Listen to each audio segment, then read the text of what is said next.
మనం చాలా ప్రేమించాం క్రీస్తుని. ప్రేమిస్తే అతను చెప్పినవి చేయి. నువ్వు నన్ను ప్రేమిస్తున్నావా పేతురు? ప్రేమిస్తున్నాను. నా గొర్రెలను మేపు. సత్క్రియలు. సంఘమును చూడు, సంఘములో ఉన్నవారిని కనిపెట్టు. వాళ్ళు ప్రేమలలో ఉన్నారా? వాళ్ళ పార్కుల్లో కనబడుతున్నారా? వాళ్ళ బీచ్ల్లో తిరుగుతున్నారా? లేదా దేవుని కొరకు ప్రయాస పడుతున్నారా? దేవుని పనిలో వాళ్ళ సొంత కార్యాలు ఏమైనా కలుపుతున్నారా? దీని వెనక ఎవరైనా పురుకొల్పుతున్నారా? ఏదో రకంగా మిమ్మల్ని దారి మళ్లించే ప్రయత్నం చేస్తుందండి. మనకే ఎక్కువండి ఇవి.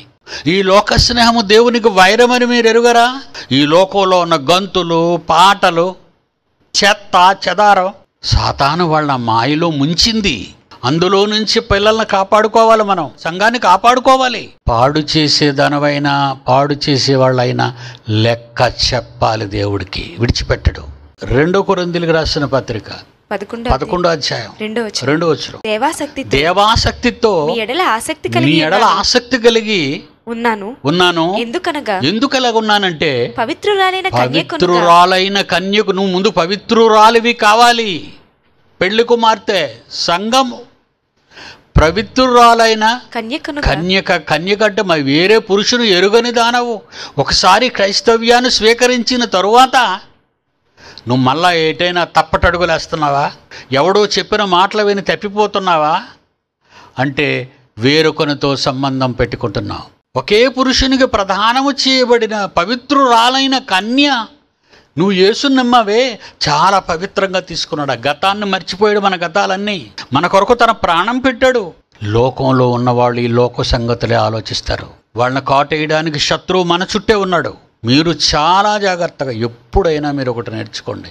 ఒక చెడు అనేది పుట్టిందనుకో, వెంటనే పెద్దవాళ్ళకి జాయింట్ డైరెక్టర్స్ లేదా అడిషనల్ డిప్యూటీ డైరెక్టర్ ఉన్నాడు జీవన్, లేదా ప్రిన్సిపాల్స్ ఉన్నారు మా దగ్గర, వాళ్ళకి చేరేయండి. వాళ్ళు కాపాడుకుంటారు. వాళ్ళు పిల్లల్ని కాపాడతారు. మీరేదో ఆనందంగా పొళ్ళెకలించుకుంటూ ఊసులు పెట్టకండి. నా కొడుకు చెడిపోలేదు కదా, నా కూతురు చెడిపోలేదు కదా, వాళ్ళ కథ చెడిపోతున్నారు. ఒక్క గొర్రె తప్పిపోయింది. కానీ ఆ గొర్రె గురించి 99 గొర్రెల్ని దొడ్డులో పెట్టి ఆ రాత్రిపూట కొండల్లోకి వెళ్ళాడు. ఎక్కడ ఉండిపోయిందో. ఈలోగా ఏ జంతువు అయినా వచ్చి దాన్ని తినేస్తే, ఆ గొర్రె దొరకగానే భుజాన్ని వేసుకొని ఓ పెద్ద పెద్ద కేకలు వేసుకుంటూ నా గొర్రె దొరికింది, తప్పిపోయిందని ఆనందంతో వచ్చాడే. 99 గొర్రెలు తన దగ్గర ఉన్న తప్పిపోయిన ఒక గొర్రె గురించి అతను సంతోషిస్తున్నాడు. తెచ్చుకున్నాను అని. దేవుని పిల్లలరా, ప్రేమ ఎక్కడుంది మీకు? ప్రేమ కాపాడాలి. సంఘాన్ని 1000 కళ్ళతో కాపాడాలి.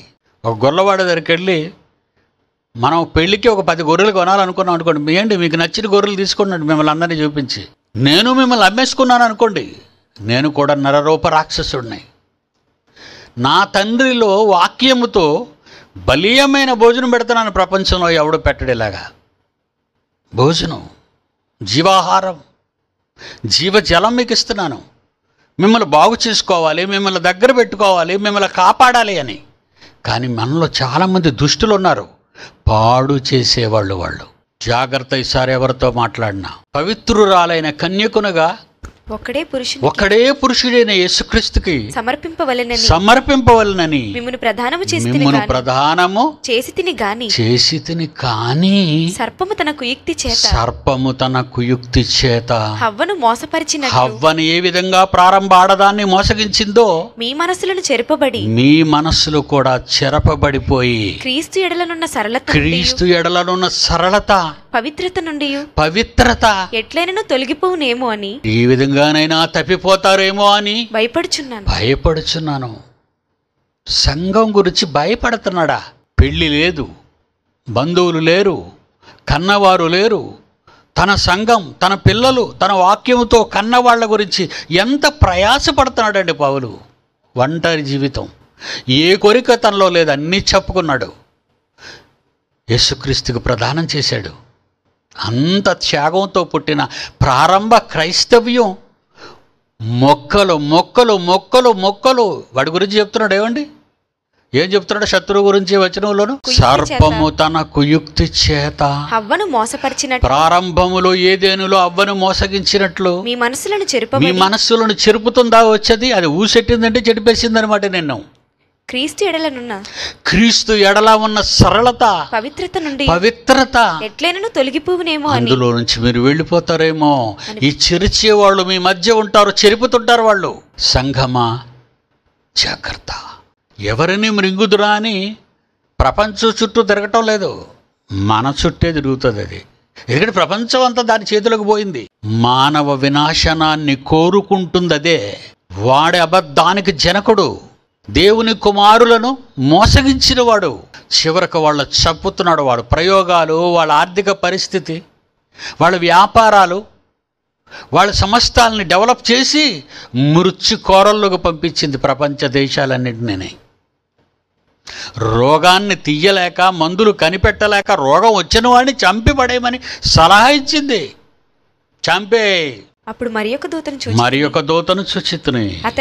అతడు భూనివాసులకు అనగా ప్రతి ప్రపంచములోని ప్రతి జనమునకు, ప్రతి జనములోని ప్రతి వంశమునకు, ఆయా భాషలు మాట్లాడే ప్రపంచ ప్రజలకు, ప్రతి ప్రజకును ప్రకటించునట్టు నిత్య సువార్త తీసుకొని ఆకాశము మధ్యన ఎగురుచుండెను. ఆకాశము మధ్యనంటే భూమి మీద ఉన్న అన్ని దేశాలు, అందరి ప్రజలు వినబడేటట్టుగా వాక్యాన్ని ప్రకటించాడు.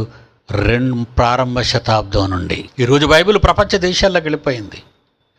ఆరిన నేల మీద మనిషి అంటూ ఉంటే లిపున్న అన్ని భాషల్లోకి బైబిల్ వెళ్ళిపోయింది. ఇలాంటి పుస్తకం ప్రపంచంలో మరొకటి లేదు. అన్ని భాషల్లోకి. ఆకాశము నుండి, ఆకాశం మధ్యమున, ఆకాశం ఏదో ఒక మూల అనలేదు. ఆకాశము లోపల ఈ విశ్వంలో ఉన్న ప్రకృతి వినాలి. ఈ రాజ్య సువార్త ప్రకృతికి, ప్రజలకి. కానీ ఎన్ని అబద్ధాలు బోధిస్తున్నారండి జనాలకి. ఎప్పుడైతే సత్య సువార్త ప్రారంభమైందో మొదటి శతాబ్దంలో 25 సంవత్సరాలు అవగానే, సంఘం పుట్టి 25 సంవత్సరాలు అవగానే అబద్ధ సువార్త ప్రకటించింది లోపల. మీలో ఒకడు పౌలువాడు, మీలో ఒకడు కేఫావాడు, మరొకడు అపోల్లోవాడు, మరొకడు క్రీస్తువాడు అని చెప్పుకొనుచున్నారని నా తాత్పర్యం. క్రీస్తు విభజింపబడి ఉన్నాడా? 25 సంవత్సరాలు అయిందండి సంఘం పుట్టి. కొరింథీ పత్రిక రాసేటప్పటికి 25 ఏళ్లకే ముక్కలు చేసేసిందా?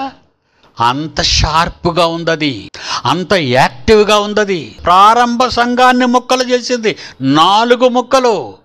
పౌలువాడు, కేఫావాడు, అపోల్లోవాడు, క్రీస్తువాడు. అలా 4 ముక్కలు. ప్రారంభ 25 ఏళ్ల తర్వాత, ప్రారంభ సంఘము పుట్టి 25 ఏళ్ల తర్వాత, పవిత్రురాలని కన్యకను ప్రదానము చేసి 25 ఏళ్ల తర్వాత, సంఘం కదండి, మనమే కదండి సంఘం, మనల్ని కదండి ప్రదానం చేశాడు. లక్షలకు లక్షలు, వేలకు వేలు మారిపోతున్న రోజుల్లో వాడు విస్తృతంగా పనిచేశాడు. మొక్కలు చేశాడు. 4 8 ముక్కలయ్యాయి, 8 16 ముక్కలయ్యాయి, ఎన్ని డబల్. చివరికి ఈనాటికి 3 నుంచి 4 వేలు శాఖలు మొక్కలైపోయింది. ఇకపోతే కొన్ని వేలకు వేళ్ళు ఫెలోషిప్పులు, బ్రదర్షిప్పులు. అబ్బబ్బబ్బబ్బబ్బబ్బా! ఎవరైనా ఎవరి మాట వింటారా? పెంతుకొస్తోడు బాప్టిస్టోడు మాట విండు, బాప్టిస్టోడు రామన్ క్యాథలిక్ కూడా మాట విండు, రామన్ క్యాథలిక్ వాడు లూథరన్స్ వాడు మాట ఇటు ఎవరు వినరా? అందరి దగ్గర ఉన్నది ఆ బైబిలే కదా. పోనీ ఎవరైనా వచ్చి కూర్చుని ఆలోచిద్దామంటే రారు. అలాగని మనం ప్రకటిద్దామంటే వినరు. కనబడితే కానీ నమ్మో. నా కడుపులో బిడ్డలు లేరండి, కడుపు వస్తే ప్రభువుని నమ్ముతాను. కడుపు వచ్చింది, ప్రభువుని నమ్ముతుంది. కడుపు రాకపోతే మొగుడిని వదిలేస్తావా? దేవుణ్ణి వదిలేస్తావు. భర్తను వదులుకోలేవు. పిల్లలు పుట్టలేదని భార్యను వదులుకోలేవు. దేవుణ్ణి వదులుకుంటావు, దేవుణ్ణి వదులుకుంటావు. ఇవ్వలేదని వదులుకుంటావు, ఇస్తే నమ్ముకుంటావు. ఏమి నమ్మకం అది? ఈరోజు ప్రపంచం అంతా అలా ఉంది. క్రైస్తవులు డ్యామేజ్. ఇతరుల గురించి మనం మాట్లాడవలసిన అవసరం లేదు. వాళ్ళ ఎంటైర్ డ్యామేజ్. వాక్యాన్ని చేతబట్టుకొని గుడులకు వెళుతూ బైబిల్ చదువుతున్నామని అనుకుంటూ అందరూ బైబిల్ విప్పుతారు, అందరూ యేసుని నమ్ముతారు, అందరూ హల్లెలూయా అంటారు, అందరూ యేసుక్రీస్తు అంటారు. అన్నీ బాగున్నాయి. మరి ఏంటి మీరు ఒకలాగా ఎందుకు మీరు ఇలా మారిపోయారు? నిత్య సువార్త ఆకాశానికి వెళ్ళింది. ప్రారంభ శతాబ్దం. అపోస్తలులు, ప్రవక్తలు వేసిన పునాది. 3000 మందితో ఆరంభమైన యెరూషలేములోని సంఘం ఆ వాక్యాన్ని నమ్మింది. వేలకు వేలుగా ఆ సువార్త సేవలో, అపోస్తలుల సేవలో వేలకు వేలు బాప్తిసాలు పొందేస్తున్నారు ప్రారంభ శతాబ్దంలో. వాళ్ళందరూ ఏమైపోయారు? అందులో ఒరిజినాలిటీ ఏది? ఒరిజినాలిటీ ఎక్కడుంది? బియ్యంలో కల్తీ, నూనెలో కల్తీ, పప్పుల్లో కల్తీ, సబ్బుల్లో కల్తీ, మెడిసిన్స్లో కల్తీ, బోధ కల్తీ. కల్తీ అయితే ప్రభుత్వం పట్టుకొని కేసులనే పెడుతుందేమో. ఆహార వస్తువులు, మనం అనుభవించే వస్తువులు. కానీ జీవవాక్యమే కల్తీ అయితే మిమ్మల్ని ఎవరు పట్టుకుంటారు? చచ్చాక నరకం పట్టుకుంటుందే తప్ప బతుకుంటుండగా నీ బతుకు చెల్లుబడి అయిపోద్ది ఇక్కడ.